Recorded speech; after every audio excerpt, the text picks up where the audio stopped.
This is me. This is where I've been for God knows how long. I love it. Do you? Yeah. Do you see the bed? I made that bed. That bed is mine. That's very impressive. How'd you get up there? I vault.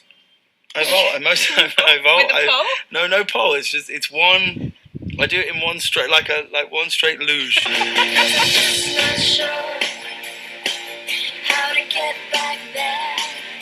Why did you want to actually be part of this production of Begin Again?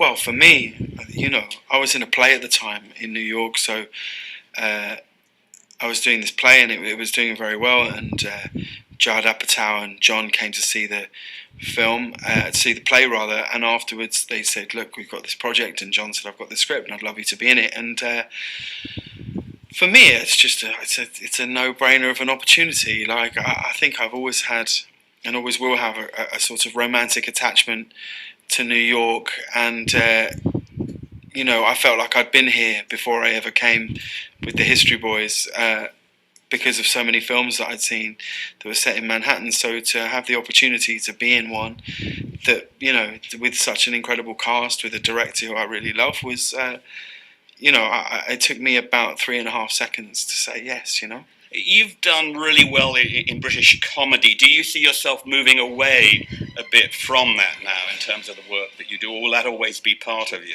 I don't know. I never really think about things in terms of tone, really. I only really think about directors, is the truth.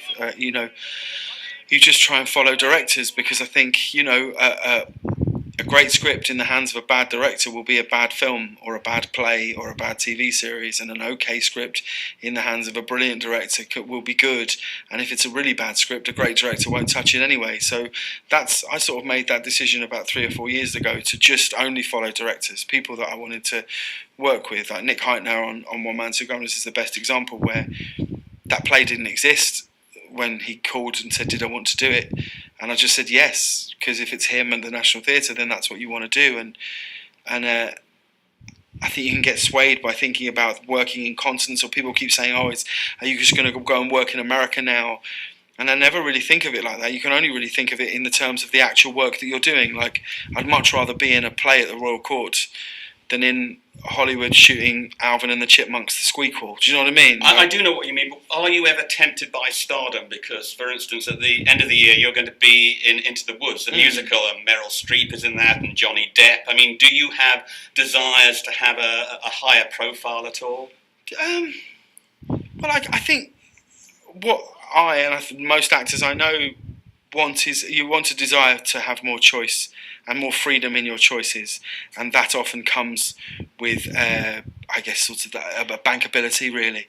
And so it's that appeals. I never think, oh, wouldn't it, like, I find it a joyous feeling being here and there's like 12 or 15 photographers outside waiting for Kira or Mark or Adam, and I brought my sister on this trip, and we just sort of walk out and walk past them, and it's lovely.